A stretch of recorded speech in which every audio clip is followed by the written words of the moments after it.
Hello and welcome to this podcast. And today I am joined by a fellow professional, someone who is equally passionate about working in this space of helping people with their relationship with food, etc. But I'll get her to talk about that when I introduce her. And she's talking to us all the way from Australia. Just love a bit of technology, don't you? And her name is Erin O'Neill. Hello, Erin.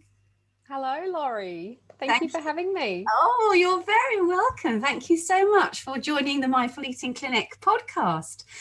So that was a very quick introduction because I'd like you to tell everybody more about yourself. So why and how you started your dietitian journey and a little bit about the practice that you now run. Okay, so my dietitian journey started quite a while ago now. I've been a dietitian for 17 years. And so I guess the journey started quite a few years before that, when I was figuring out what I wanted to do at uni. And so I myself have a history of disordered eating. And so that started for me when I was around 14. And I developed this obsession with food, which I hid very well from my family. So all they really saw was, a young girl who was interested in cooking and recipes and things like that. But unfortunately, unbeknownst to them, it was just my way of controlling everything that I ate. But I had always loved science and biology, and we were looking through the uni course book because I originally wanted to be a boating and fisheries patrol officer. Crikey, I love the water. Yes. But my mum didn't think that would be a very good job for a woman. So we were flicking through the book and my dad found this degree in nutrition and dietetics. And he said, Erin, I think this sounds like you. You love cooking, blah, blah, blah. Anyway, so it was upon his suggestion that I went off to uni and studied nutrition and dietetics. And so 17 years later, here I am. It's been quite a journey. I started my career working in private hospitals here in Australia, in Queensland, and worked with people with varying conditions. So I've seen a lot of what works and what doesn't. But my real passion lies with helping other busy mums just like me to lose weight without having to follow a restrictive diet or count calories. So just finding a better relationship with food, finding food freedom, finally living in a body that they love. So that's my real passion. Oh, brilliant. Yeah, it is quite interesting, isn't it, how many times, myself included, as my listeners will know, it's our own experience that often drives that need to seek more information and to self-heal and then to heal others. And I'm quite interested about how your own disordered eating, how that changed and how that was affected once you started to actually study and learn about the dietitian principles. Tell us a little bit about that. So I began, so a lot of my fixation with my disordered eating was on counting fat. So making sure that I didn't go over a certain number of grams of fat each day. So I had no concept of the idea of calories and things like that. And so my disordered eating began when, so without going into a big story, but I don't remember ever being conscious of my body and how it looked up until about the age of 14. I even went on an overseas trip and apparently gained weight on that trip.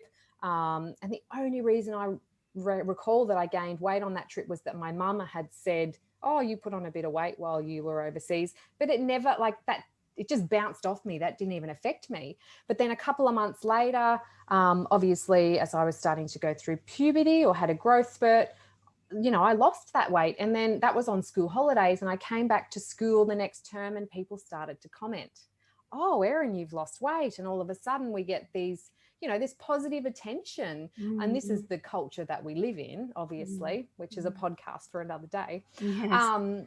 But yeah, so then I realized that I could control this by controlling the amount of food that I put in my body. And so that worked for a little while, counting because grams you of liked fat. that fact that people were reacting positively. I loved the fact that I was getting all this positive attention. And so I very quickly learned that I could have some control over that by controlling my intake. But obviously it only worked for so long because I was a young girl developing. Funny that. So my weight, the number on the scales kept going up. So my relationship with food just got worse and worse in my effort to try and control this number on the scale. So when I started studying nutrition, obviously I gained a deeper understanding of the relationship between food and how it and the body, and started to understand, that really calories are the things that count when it comes to trying to manipulate the shape of your body with food. So I wouldn't say that it improved my relationship with food anymore. If anything, it probably masked my eating disorder even more, because of course I could talk about food all day and, what's the word I'm looking for? Like, of course it could become my life because it was my vocation. It was, you had a justification, didn't you? Yes, exactly. Yeah. And so over the years, I think I ebbed and flowed in and out of the disordered eating. But it wasn't until I met my husband that I probably relaxed things a bit, because I finally met somebody who didn't care what I looked like. They just loved me for me, not what I looked like. And so that allowed some relaxation. And then I went on and had kids, and, the weight fell off me when I breastfed my son, because he was just such a big milk consumer. And then, and so actually for the first time in my life, I remember thinking I can actually eat whatever I want without being worried or having the fear of gaining weight, because I had this it was like getting on a treadmill for half an hour every time they breastfed. And then with my daughter, she wasn't as such a ferocious feeder, and, the weight wasn't as difficult to lose. But it wasn't until I actually decided that dietetics was no longer the job for me. I was very unhappy in the job that I was working in. I was in a hospital. It was very clinical. I wasn't getting job satisfaction. And my amazing husband, he encouraged me to quit my job. He supported me emotionally and financially to take, I guess, a so-called gap year, to sort of just figure out what I wanted to do. So I just got to be a mum and a wife and a home gardener for a year. And it was actually during this time of no longer thinking about food, talking about food all day, that I would just be in the garden all day. And I actually started to just eat in response to the signals that my body was sending me. I'd be in the garden and I was loving what I was doing. So I was no longer using food as an emotional distraction. And then, so I would just come inside when I was hungry, and I would just eat something until I felt like I had enough, and I'd go back outside to the garden, and I was, filling my tank that way. So that's when I came across this idea of intuitive eating. So it's been a very long and winding path.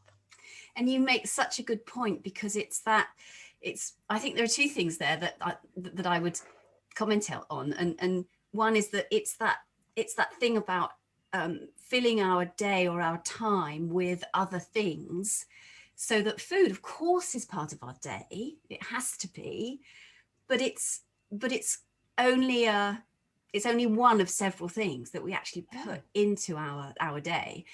And that once we get into habits around other activities, then those habits become part of our routine. In fact, incredibly quickly. It is quite interesting how it really doesn't take very much time, does it, to to start that behavior change, whether it's accidental in your case or whether it's deliberate in some other people's cases, you know, it actually doesn't take very long. And then all of a sudden you see that balance changing between food become, you know, I always think of it in quite visual terms, becoming this massive, you know, shape, this thing that is in our heads and around us all day, to something that actually diminishes in size and in importance, and you can sort of feel that change happening. And I guess, you know, it's great that it happened for you by accident, but I suppose a lot of our role is to actually sort of help people find a way to do that deliberately, so that then after it feels natural and part of their everyday. It was just such a liberation for me. And I thought, this is what's been missing from, you know, the advice that people come to me wanting, you know, help to lose weight.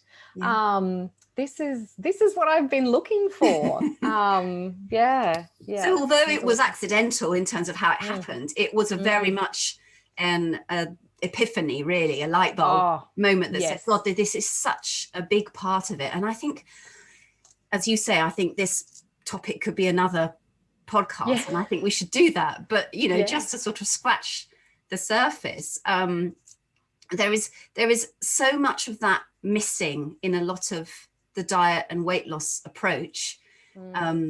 That idea about changing behavior, that idea about changing psychology, that idea about trusting this fantastic organism that we have that knows when we're hungry or not. If we just learn again to understand what the signals are, you know, it's all there, isn't it? Yes, absolutely.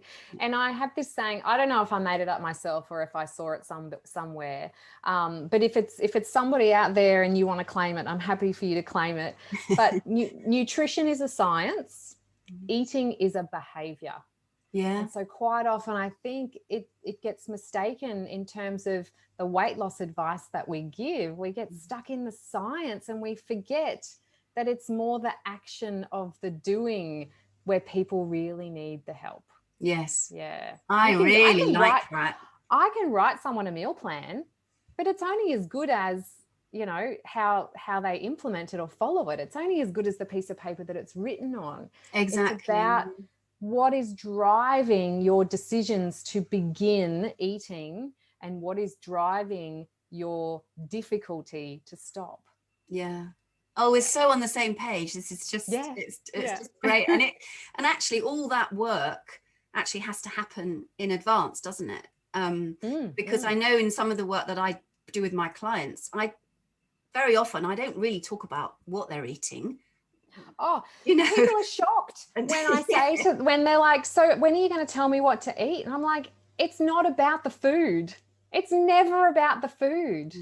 It's about the action of. Never about the food. And then once we get the action sorted out, then we look at what the nutritional balance is and how it can be improved and all of those kinds of things. But absolutely. And you know, the beautiful thing is when we talk about, you know, following the signals that our body is sending us, people often think, oh, well, if I follow an intuitive eating approach and I can just eat whatever I want, well, I'd just eat chocolate and cheese all day. But it just doesn't work like that. Your body will drive you towards what it needs. Yes, exactly. And I think this whole change, I don't know about you, but one of the obstacles is that people will say, but how do I know how well I'm doing if I can't count what I've eaten and I don't know if I followed the plan or not? How will I know? And it is quite interesting how the diet culture sucks out all that natural trust, all that instinctive ability, and, you know, replaces it with this, you know, diktat that actually isn't tailored towards how that person thinks and behaves and their lifestyle and all of that, you know. And I think it's really quite sad that people feel very so disempowered. Exactly. Thank you. Yes, disempowered and sort of underconfident and, you know, unable to exist on their own. And I think when somebody gets to a point where they go, oh, I I haven't actually written anything down. I mean, sometimes journals are helpful, I know, but Yes, it depends. yes. You know, but I haven't tracked, and I haven't got on the scales for 3 weeks. I'm going, yay, you know. Yeah. And Yeah, it can be so liberating for people yeah, as well. Like they just detach this ball and chain. Yeah. Yeah. You said when you introduced yourself that you focus particularly on busy mums and Yes. their eating. So did that come about because you know what it's like to sort of have this eating thing going on in the background with your young children? Was it a deliberate business decision to focus on a particular market? How did that come Look, a about? little bit of both. I think it's more like busy mums. I know busy mums because I am a busy mum. They're But then everywhere. there is also this element of if I can help mums, then they will pass that on to their children. And so it is such a goal of mine to really be part of breaking this cycle of dieting and hating your body and thinking that you need to change it. So there's a big part of that as well, working with the mums so that they will pass these newfound skills that they have, or they're not even newfound, they were born with them. Yes. We just have to, they're underneath the years and years of debris of dieting. We just have to reawaken them and revive them. So, and they pass it on to their kids. Yes. No longer making their kids finish their dinner plate if their kids are saying they're full. Yes, exactly. It's really funny when kids come over to my house, like for a play date. I now have to say to them, look, you have to tell me when you're hungry because I won't come to you offering you food.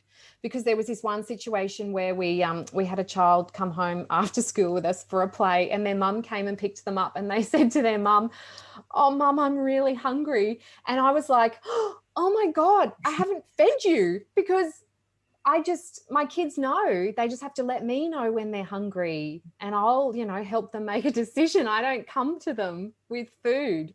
So that's just quite a funny little aside. Yeah. Yes. Yeah. And do you think that mums have particular challenges to lose weight and to manage eating? Yeah. Well, they have particular challenges in terms of either finding the time to look after themselves or giving themselves permission to make the time to look after themselves.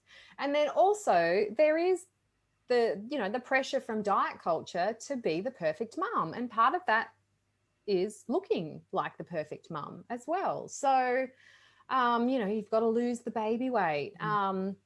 So, a big part of the work that I do is, yes, I know these mums want to lose weight and they're not comfortable in their body, but also just gently guiding them towards the realization of finding their happy weight and not so much fixating on, getting back to the weight that they were before they had their baby or when they left high school. Like I always say, your best weight is whatever weight you are when you are living the healthiest life that you actually enjoy. Oh, absolutely true. Absolutely. Yeah, I absolutely agree with that. I have people that will say to me, well, I need to be whatever, let's pick a weight, need to be 8.5 stone. So I go, okay, well, why that particular number? Well, that's just what I should weigh, and as you say, that is born out of maybe a weight that they had when they were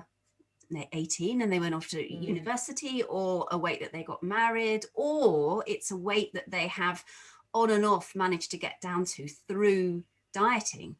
So it has become, hasn't it, a fixation.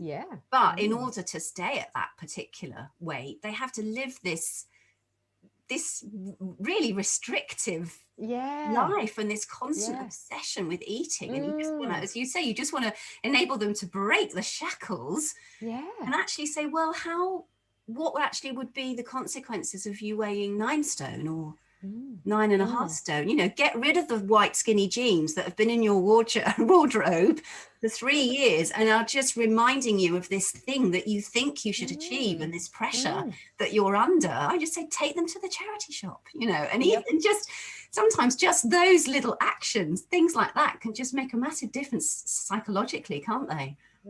Absolutely. And also some of them just get this relief that someone else is actually giving them permission that they don't have to, you know, be that number. Yeah, absolutely.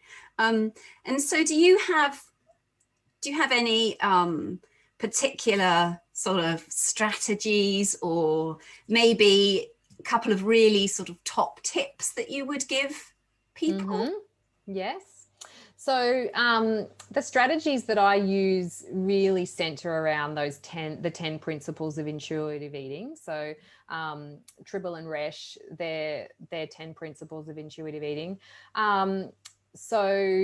But you know, my top tips as a place to start for people is break up with the scale, because all it does is disconnect you from the signals that your body is sending you. Because say you've got a really good number on the scale one morning and you just, oh, well, I can have a bit of a cheat day. And so you're no longer eating to your appetite. You're eating in party mode. Yeah. Which leads to overeating. Yeah. And actually, I was just going to say, just that expression, cheat day, is the kind of internal language that we want to try and get rid of as well, isn't it? Yep, absolutely. There are no cheat days. It's about, how does my body need to be fueled today? What sort of messages is my body sending me about what it needs today? And we're not robots. There's days where we're hungrier. There's days where we're not as hungry.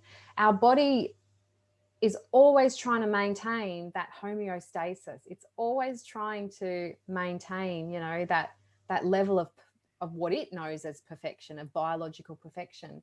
And it's always making its own adjustments in order to achieve that and sending you signals, so, you know, to help to achieve that. So breaking up with the scales, because all it does is disconnect you from the signals that your body is sending you. Really get to know how your body lets you know that it's hungry, how it lets you know that it wants you to eat, because our bodies rely on external energy provision. We can't like make it out of nothing. So yes, we might have stored energy, but it came externally at some point. So, you know, our bodies need to be topped up with fuel multiple times throughout the day. So learn the signals that your body is sending you to let you know when it needs a top up. And the other big tip would be, get to know what your triggers are for your non-hungry eating, because predominantly that is where I see the overeating happening. It's the eating that is not in response to biological hunger. Yes. And that confusion often that people have, that all those signals need to be satisfied with food. Yeah. And there's nothing wrong with eating in response to difficult or uncomfortable emotions. It only becomes a problem when it's your only go-to strategy. It's the only tool that you have in the toolbox. So you eat when you're bored, you eat when you're sad, you eat when you're anxious, you eat when you're angry. Like, it's just your go-to. And, you know, not everybody has been, our life is full of difficult and uncomfortable emotions, and not everybody unfortunately has been raised with how to appropriately deal with those emotions. And sometimes it is the only strategy that people have known that really works for them, but it doesn't always have to be that way. Yeah, sure. Great. Fantastic tips. Thank you. And actually it sort of brings us a little bit back to the top of the part when you were saying that you sort of accidentally switched the focus from the food because you were doing other things. Yeah, I found this new passion that really filled my emotional tank. It made me so happy. I was away from I had got rid of a major part of stress in my life. I was being fulfilled, whereas before that I was using food to fulfill me. Yeah.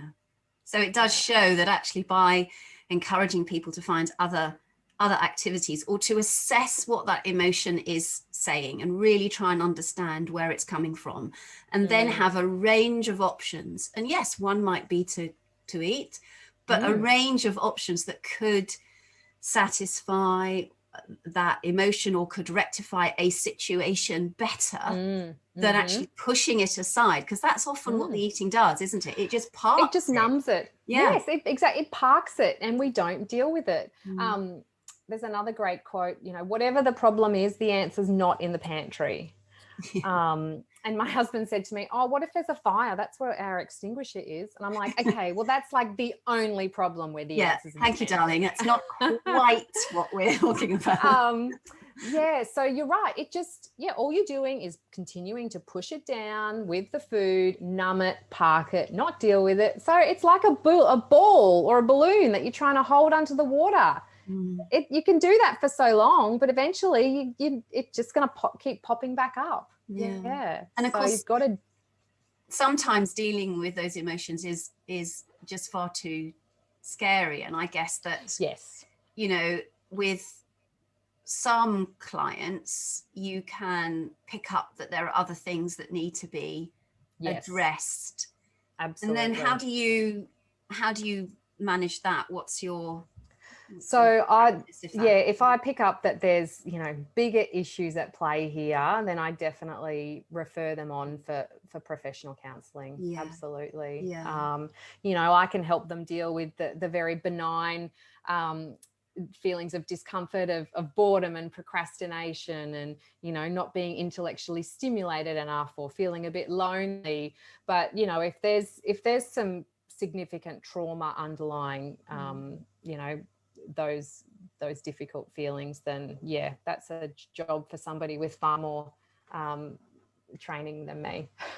Likewise, but I think it is important that sometimes that people understand that the whole eating thing is just connected to so much in their life. It's not just I eat too much chocolate, or I just generally overeat. Look, it's just a symptom of the problem. Yeah.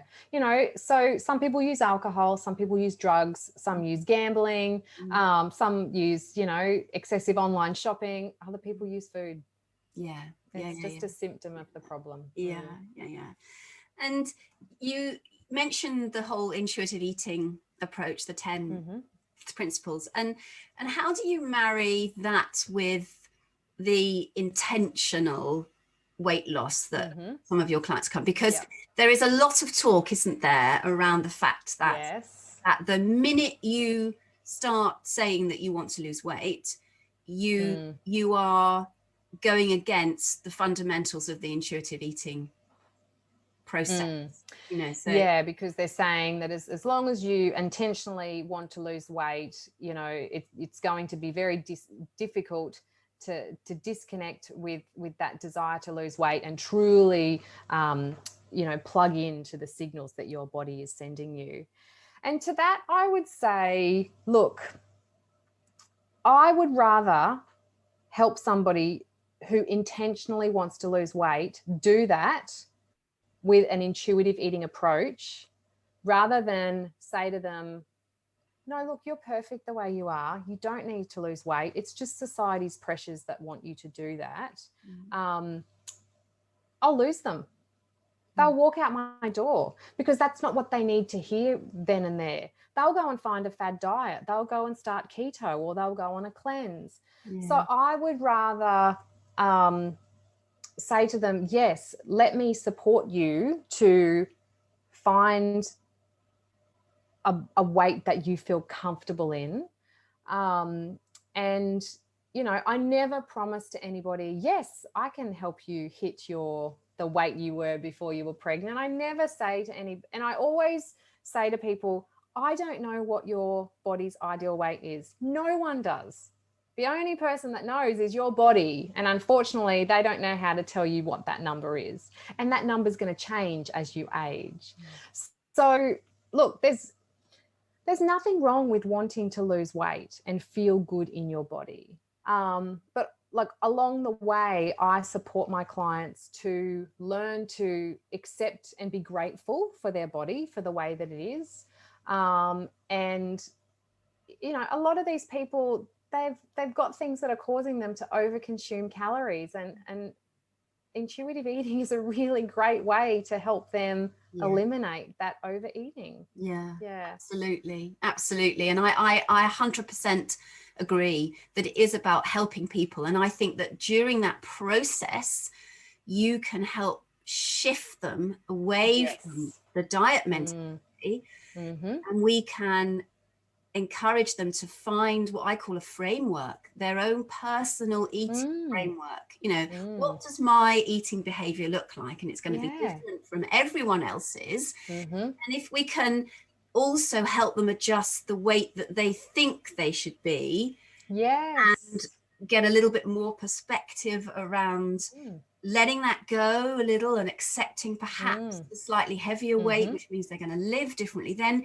surely, you know, we have done a good job, because that person will never need to go on another diet again, will never need to be on you know. So I've had clients come to work with me who came to me with a weight loss goal, and they have worked with me, and very quickly they've been happy to give up the scales. And so I wouldn't know if they have lost weight or gained weight or stayed the same weight, and they wouldn't know either.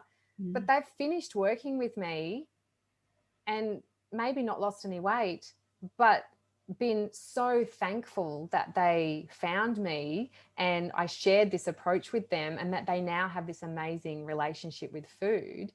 And so I think we have this, you know, as part of our marketing for our business. Yes, we do target people who are trying to lose weight, because we've got to, you know, show them that there is another way. We can't,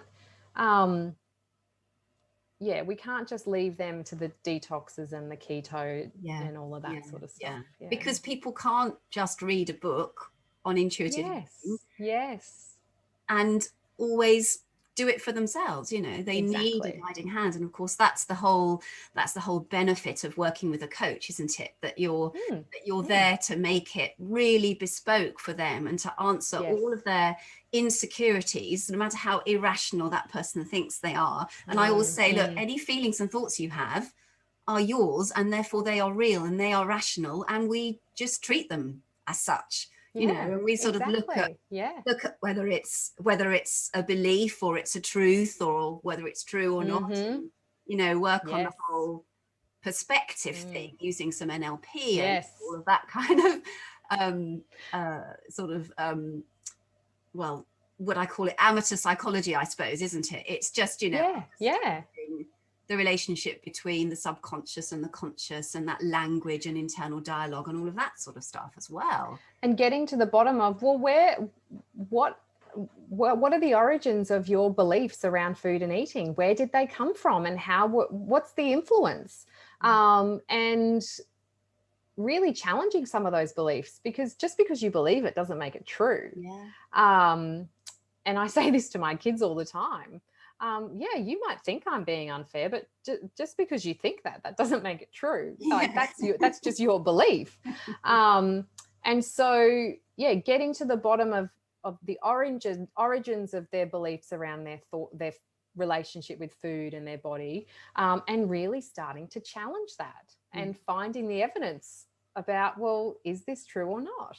It's very powerful for people. Hugely. And actually that brings me nicely on to my next question as we draw this podcast to a close. What's the thing that really excites you in your work, that really gives you the most satisfaction? The freedom and the liberation that people get when they realize that don't want to count calories anymore. They don't want to get on the scale every day, and that there's more to life than obsessing over their food. Like I get goosebumps even now just talking about that. But I introduced a woman to intuitive eating this week, or last week. I said, you need to go and buy the book, and she read it in a weekend. And I said to her, look, it's going to change your life. And I was on a call with her this week, and she's like, I read it in a weekend and it's changed my life. Yeah. And she said, she said the freedom that I feel now, like that, yeah, I just don't want to do that anymore. I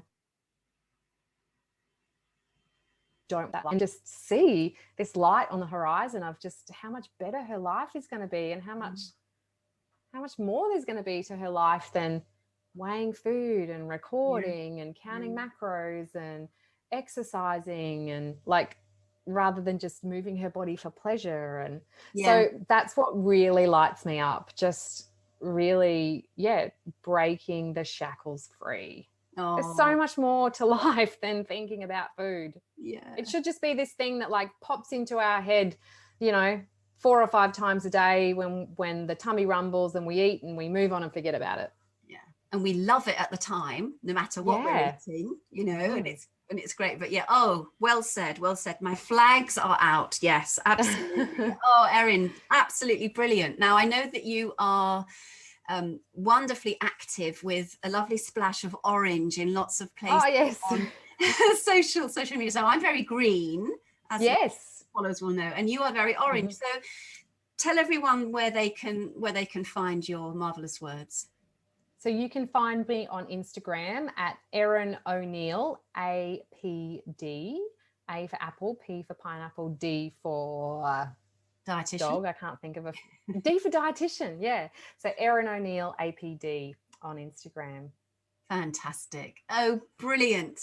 Well, I will also put your website address in the description on this podcast. And thank you so much for joining me and sharing in my passion, you sharing your passion and your approach, and I hope that we can talk again, because I think there are quite a few other topics that we can talk about, and also expand perhaps some of the ones that we've touched on today. I would love that. I have a feeling you and I could talk for hours and hours on this topic of our and it's a shame we can't just pop round for a nice face-to-face cup of tea. I know. One day, hey, but it's a bit of a long haul from Australia to the UK. It's been absolutely great. Thank you so much. My pleasure. Thank you for having me.